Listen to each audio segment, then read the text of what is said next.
Do I have any tips on how to make the words flow better on the page? My name is Gina. I'm an author, editor, publishing professional. I help you make your writing better. I'm going to give you several different tips here, and you're going to be annoyed by most of them. I'm sorry. So, one is that this just takes time. This takes practice.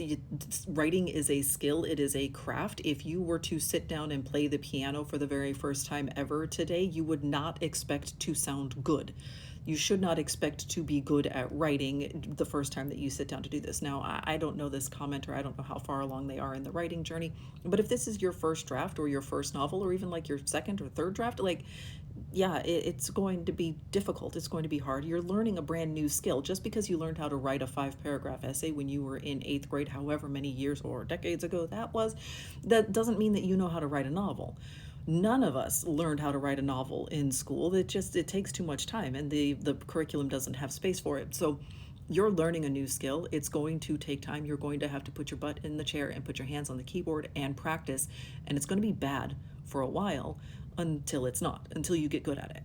Two, one of the easiest things that you can do to help make a story feel better oftentimes is going to be to change the point of view that you are writing in. And this might also go along with a tense change. So if you are writing in like first person present, and it's feeling very choppy and very stilted and it doesn't look good on the page, you might change to third person past, and that might feel much more organic. And this is going to vary from author to author, from person to person, and even from story to story. Not every single story needs to be told in the same way, and sometimes it's going to feel different depending on a whole bunch of other factors, and some of them are just like magic. But change the tense and change the point of view that you are writing from, and that might help those words flow out more easily. Three, change and elevate the voice of the books that you are ingesting. Whatever goes in is going to inform what comes out. And so, what does elevated mean? That is totally and completely subjective. But you said that you don't like the way the words are coming out on the page, which means that you have a preference here. Stop consuming books that you feel like aren't good enough or that are kind of choppy. Just because you can read it fast doesn't mean that you actually enjoy it. This might mean changing up genre. This might mean changing up the category that you are reading or listening to. Put other stuff in to see if that helps to generate something different coming out. Fourth, if you are on a first draft, don't worry about this. Like, your first draft is always going to be garbage. You are shoveling sand into the sandbox so that someday you can build a castle out of it.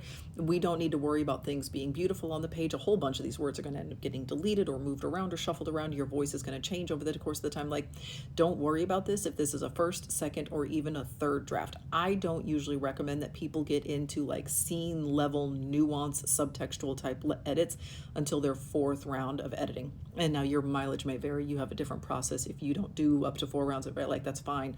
I'm not telling you how to do this. This is the advice that I give for the people who are overwhelmed and don't know where to start with their edits. And so please, like, don't come for me on that. Use the process that works for you. If you are using the process that I suggest to people, I don't suggest getting into subtextual, really like beautiful language until your fourth round of edits.